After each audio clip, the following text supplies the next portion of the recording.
Welcome to my Greek diary, where we all learn and study Greek together through many different resources while we are having fun. Why not?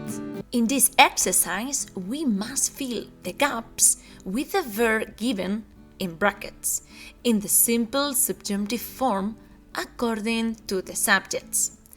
At the end of the video, you will see the corrections. So, shall we work? Πάμε να δουλέψουμε. 1.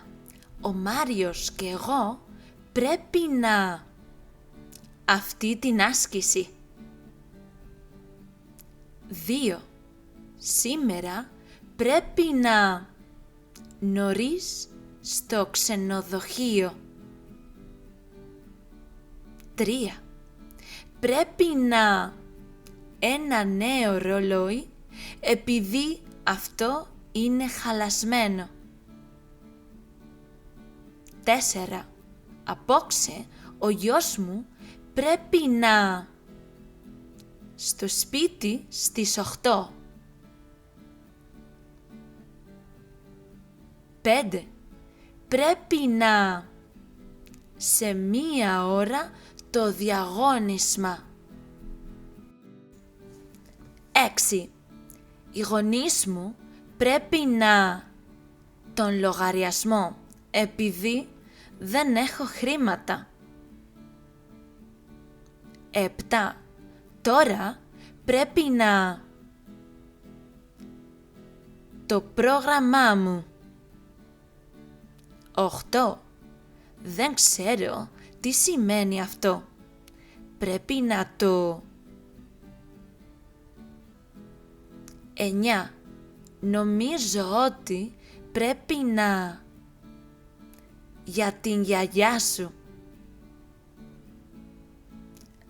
10. Απόψε πρέπει ένα μοναδικό βραδινό για τους παππούδες μας.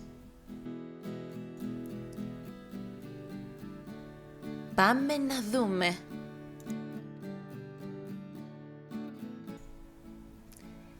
1. Ο Μάριος και εγώ πρέπει να αρχίσουμε αυτή την άσκηση. 2. Σήμερα πρέπει να φτάσω νωρίς στο ξενοδοχείο. 3. Πρέπει να αγοράσεις ένα νέο ρολόι επειδή αυτό είναι χαλασμένο. 4. Απόξε ο γιος μου πρέπει να γυρίσει στο σπίτι στις 8. 5. Πρέπει να τελειώσετε σε 1 ώρα το διαγώνισμα. 6. Οι γονείς μου πρέπει να πληρώσουν τον λογαριασμό επειδή δεν έχω χρήματα. 7. Τώρα πρέπει να κοιτάξω το πρόγραμμά μου. 8. Δεν ξέρω τι σημαίνει αυτό. Πρέπει να το γυρέψω. 9. Νομίζω ότι πρέπει να μαγειρέψεις για την γιαγιά σου. 10. Απόψε πρέπει να φτιάξουμε ένα μοναδικό βραδινό για τους παππούδες μας. Παιδιά, how was it? Comment below, and if you enjoy this video, please press the like button and subscribe to my Greek diary.